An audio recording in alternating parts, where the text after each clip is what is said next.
Imagine for a moment that you have finally achieved it.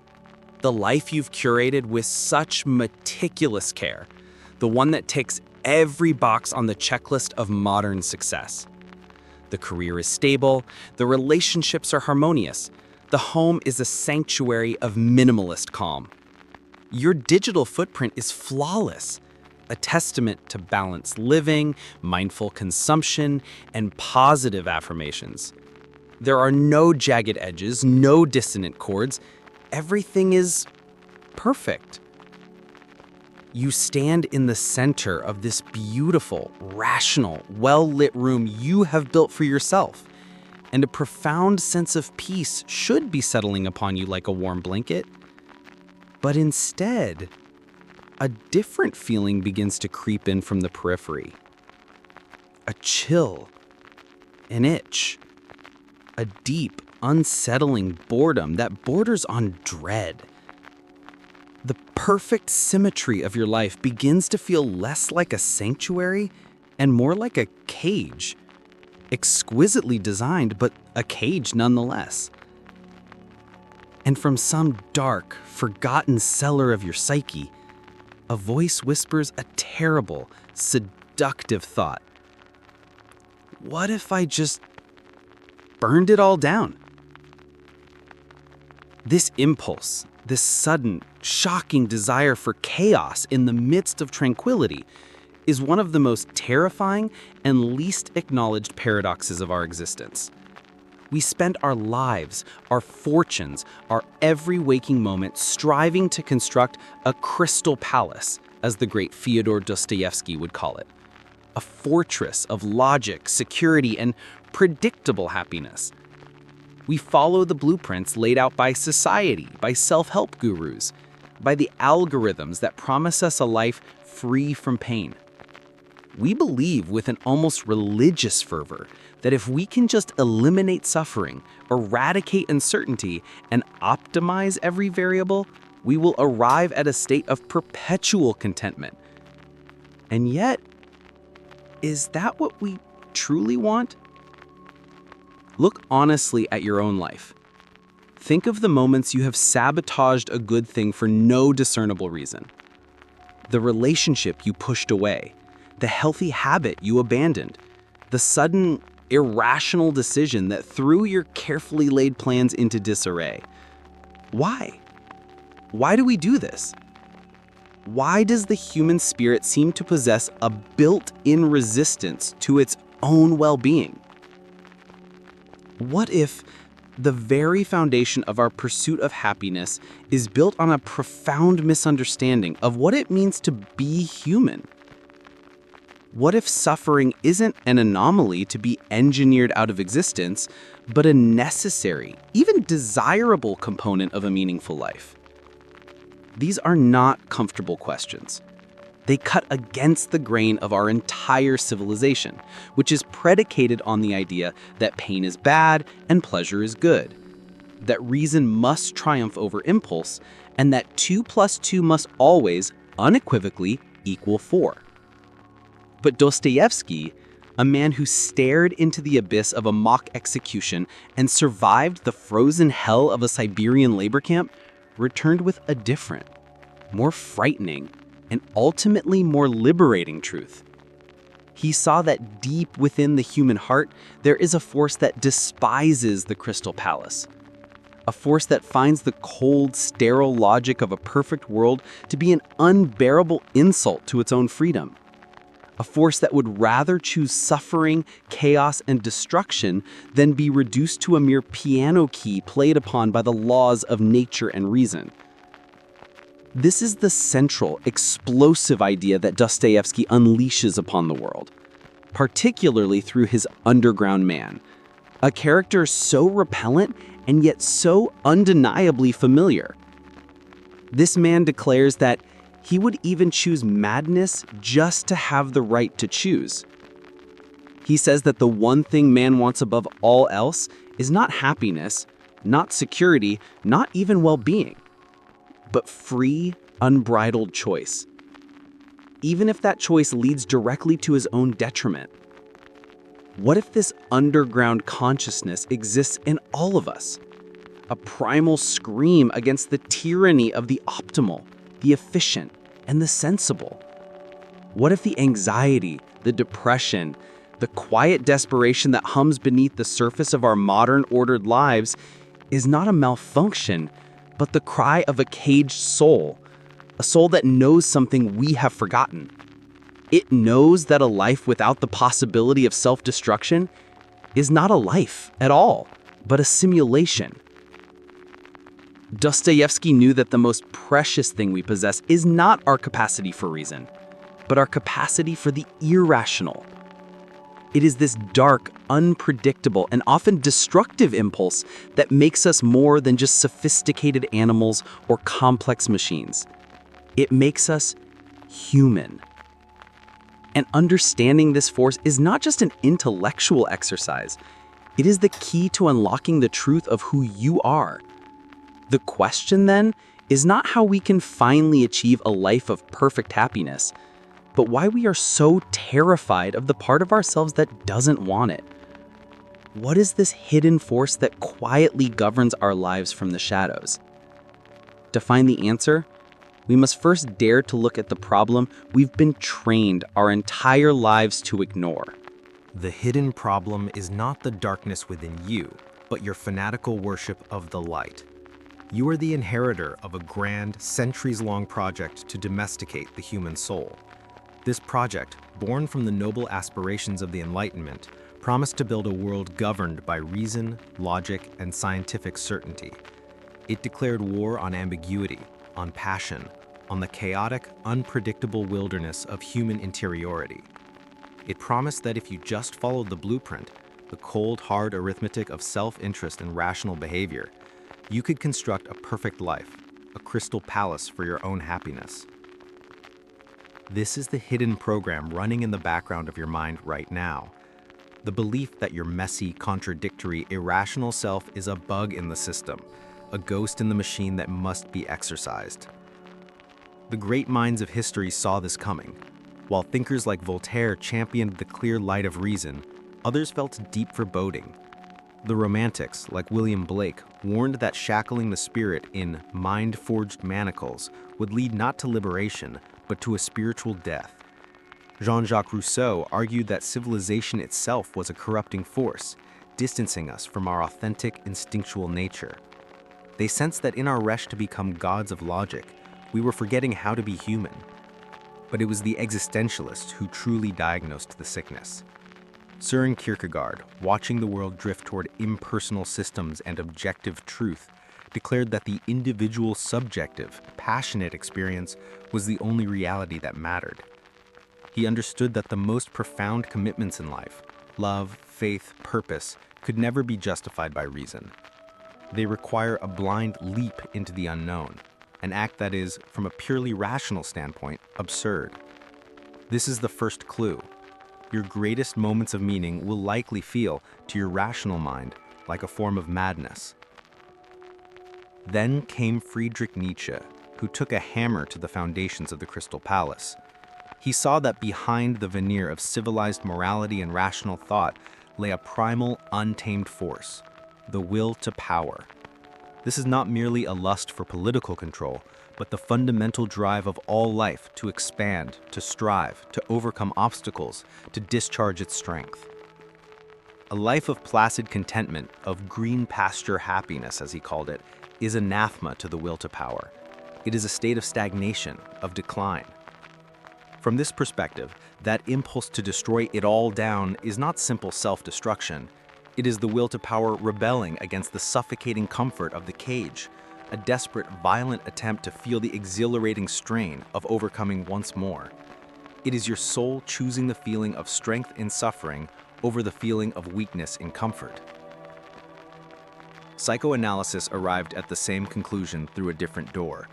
Sigmund Freud mapped the psyche and gave a name to the force in the cellar, the id. This is the realm of our primal drives, our raw, chaotic desires for pleasure and release. Your conscious mind, the ego, acts as a beleaguered manager, trying to appease the id while conforming to the demands of reality and the superego, the internalized voice of societal rules. But the id cannot be reasoned with. It cannot be silenced. The more you suppress it, the more deviously it works, erupting in neurotic tics, Freudian slips, and acts of self-sabotage that seem to come from nowhere. That irrational decision that cost you your perfect job, it was likely your id, suffocating under the weight of corporate reason, staging a prison break. His student, Carl Jung, went deeper still. He gave us the concept of the shadow. The shadow is the repository for everything we disown about ourselves. Our rage, our envy, our sexuality, our untamed creativity, our so-called negative traits. Our society, obsessed with positivity and light, forces us to build a massive, dense shadow. We pretend not to be these things, and so these things begin to live a life of their own in the darkness of our unconscious. The good person, the one who is always calm, rational, and accommodating, often has the most terrifying shadow. And that shadow does not disappear. It either projects itself outward, causing you to see the evil you deny in yourself and everyone around you, or it erupts from within. That sudden, inexplicable rage, that shocking act of betrayal, that is the shadow demanding to be seen, to be integrated.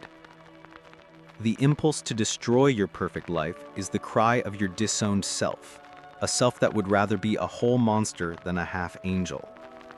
This is the psychological root of the paradox.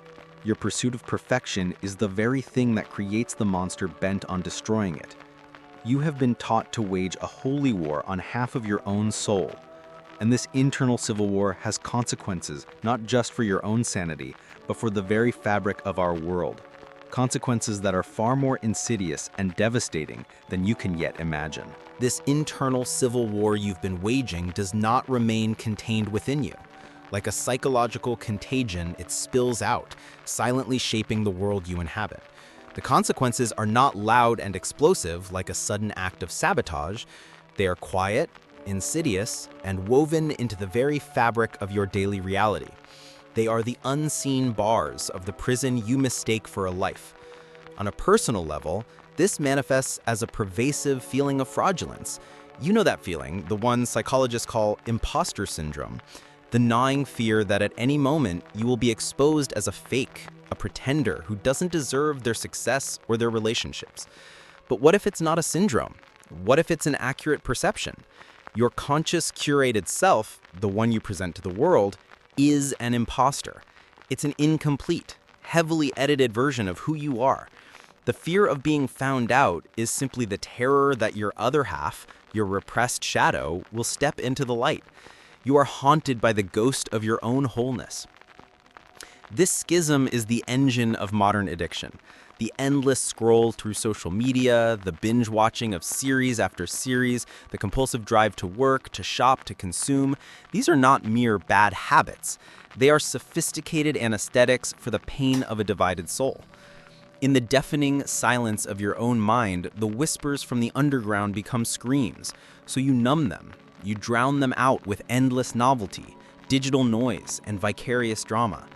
Neurologically, you are in a constant, low-grade state of fight or flight. Your rational neocortex insists everything is fine, while your ancient limbic system, the seat of your emotions and instincts, screams that you are in mortal danger, the danger of living an inauthentic life. This creates a state of profound cognitive dissonance. The belief is, I am in control and should be happy. The reality is, I feel anxious and empty. To resolve this conflict, you don't question the belief. You pathologize the reality.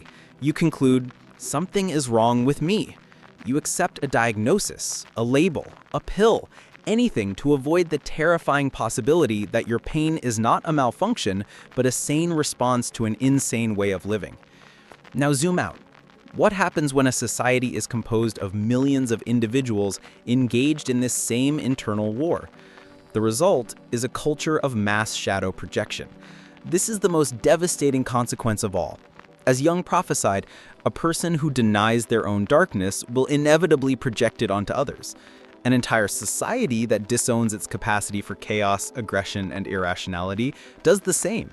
It finds an other, A rival nation, a different political party, a marginalized group, and projects its disowned shadow onto them. They become the embodiment of all that is evil, stupid, and hateful.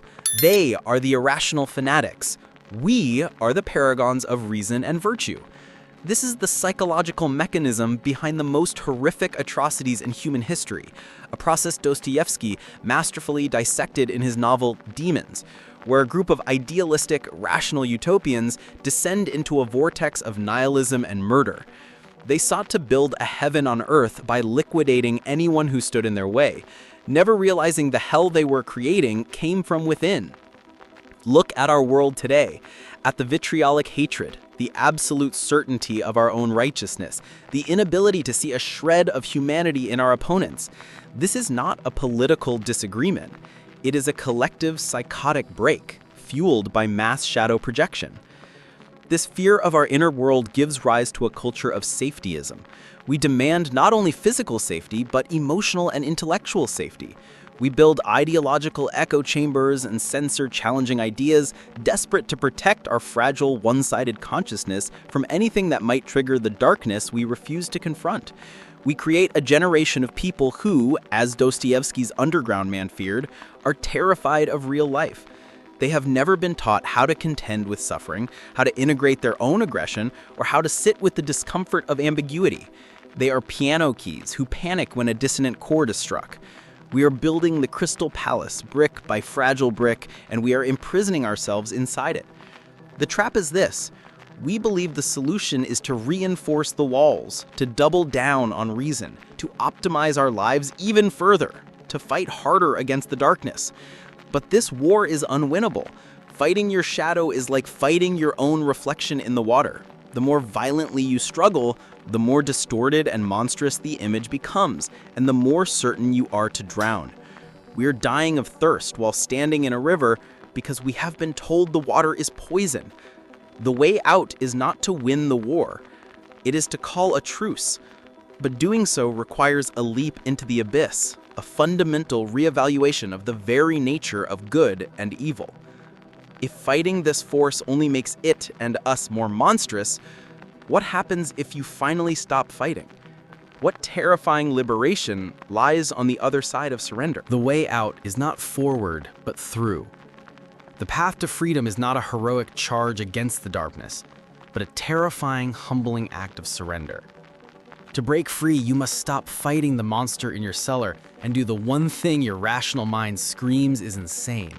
You must turn around, walk down the stairs, and ask it what it wants. This is not weakness. It is the pinnacle of courage. It is the recognition that the war itself is the only enemy, and the only path to victory is a truce. This is the radical shift in perspective that dismantles the prison from the inside out. You've been trying to solve an emotional, spiritual problem with the tools of logic, like trying to capture the wind in a box. The solution is to learn the language of the wind. The great psychological pioneer, Carl Jung, gave us a map for this journey. He called it active imagination. It is the conscious, deliberate process of engaging with your inner world.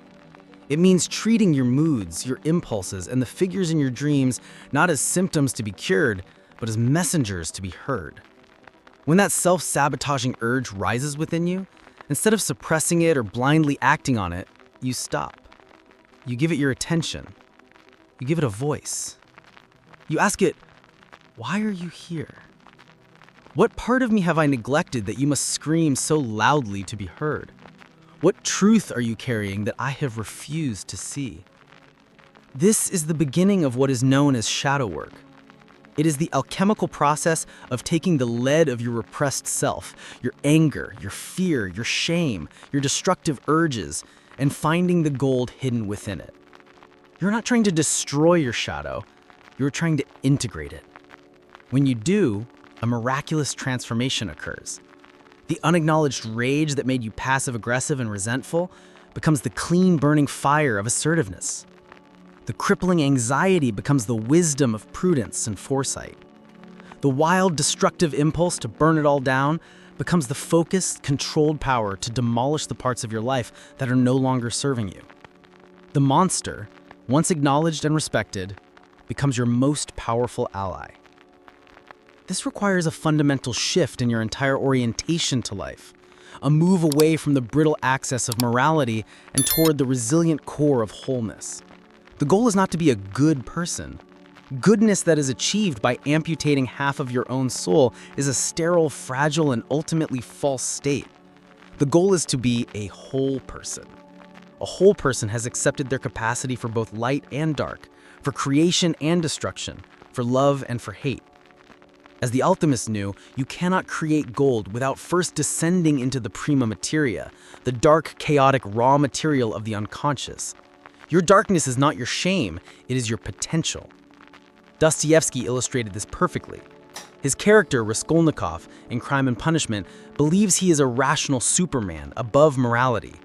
He murders an old pawnbroker based on a logical theory, and in doing so, he cuts himself off from the whole of his humanity and descends into a living hell of paranoia and alienation. His salvation does not come from a better theory. It comes from surrender. It comes from confessing his crime, accepting his guilt, and embracing his brokenness. He finds freedom not by ascending into the realm of pure intellect, but by crashing back down into the messy, suffering, compassionate heart of what it means to be human. He integrates his shadow through suffering, and in doing so, finds the possibility of redemption. This is how you reclaim control. True power is not the rigid grip of suppression, but the flexible strength of self-awareness. When you are no longer terrified of what lurks within you, you cannot be so easily manipulated by what lies outside of you. The demagogue who tries to stir your hatred by projecting a shadow onto others loses his power, for you have already shaken hands with your own. The consumer culture that promises to soothe your inner emptiness with products loses its grip, for you are learning to find nourishment within.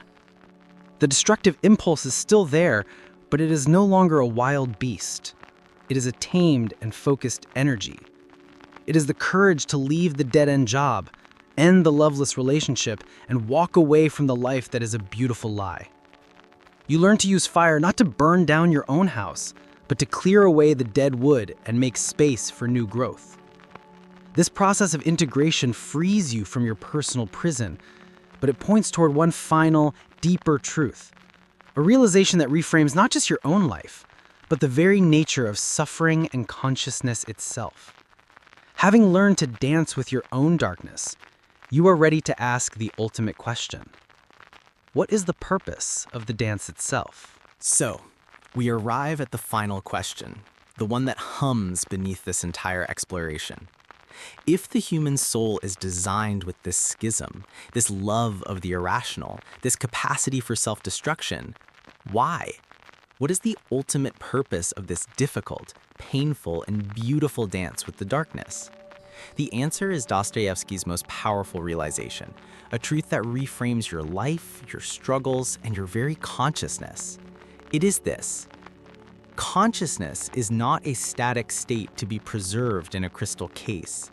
It is a muscle to be forged, and it is strengthened and expanded only through resistance, suffering, doubt, inner conflict, the confrontation with your own capacity for evil. These are not bugs in the human operating system. They are the very features of its design. They are the weights that your soul must lift to grow. The life without pain that you have been taught to crave, the life of the Crystal Palace, is a life of spiritual atrophy. It is a death of the soul by comfort. This is what Dostoevsky understood in his bones. He saw that true faith, true love, and true meaning are not found by shielding oneself from the messiness of life, but by plunging into it. His great spiritual figure, Father Zosima and the brothers Karamazov, teaches that active love for humanity is a harsh and dreadful thing compared to the abstract love of a dreamer. It is easy to love humanity in theory. It is an act of divine courage to love the real, flawed, often repellent person in front of you. And to do that, you must first have the courage to face and love the flawed, irrational person within yourself.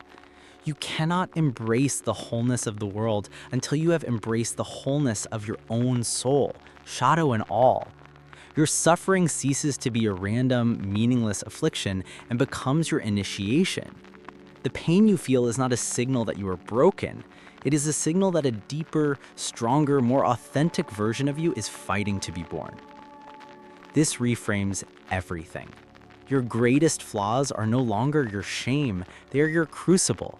The anxiety, the anger, the moments of despair, these are the raw materials for compassion. A person who has never known the terror of their own inner darkness cannot sit with another in theirs. They can only offer shallow platitudes from the sterile safety of the shore. It is your wrestling with your own demons that forges you into a vessel capable of holding the pain of the world with genuine empathy. Your struggle is not your burden, it is the source of your greatest potential gift. And this leads to the ultimate understanding of freedom. The childish freedom of Dostoevsky's Underground Man is the freedom from things, from reason, from consequences. But the mature freedom, the freedom of a fully integrated soul, is the freedom for something. It is the freedom to consciously choose what you will suffer for. Life is suffering. This is a baseline truth. The choice is not whether to suffer, but how to make that suffering meaningful. Do you suffer the meaningless pain of a life spent in a gilded cage? Or do you suffer the meaningful pain of a life spent in service of a higher value? Love, truth, creation. So you stand again in that perfect room you built for yourself. The impulse to burn it all down returns, but now you see it with new eyes. It is not the whisper of a nihilistic demon. It is the roar of a captive god. It is the sacred rage against a life that is too small for the soul it contains. The human spirit is not a pristine palace to be kept clean. It is a deep, wild, and sacred forest. We've been taught to fear it, to stick to the manicured, well-lit paths at its edge. But the journey of a true life is to walk into that forest, to face the beasts that live there, and to discover that they are all guardians of a hidden spring. You are not a problem to be solved. You are a paradox to be lived. You are forged in the violent, beautiful collision of mud and stars, beast and angel. And the entire point is not to choose one over the other, but to find the courage to hold the tension of both. That is where your humanity and your divinity lies. This is the journey we are on here. Not to give you easy answers or 7 steps to happiness, but to ask the questions that break open the soul. To explore the abandoned parks of our own psyches. To find the beauty in the decay and the truth in the paradox. If you are ready to stop fighting and start exploring, to descend into your own depths to find what is most resilient and real, then join us. Subscribe and let's walk this path together. The real adventure has just begun.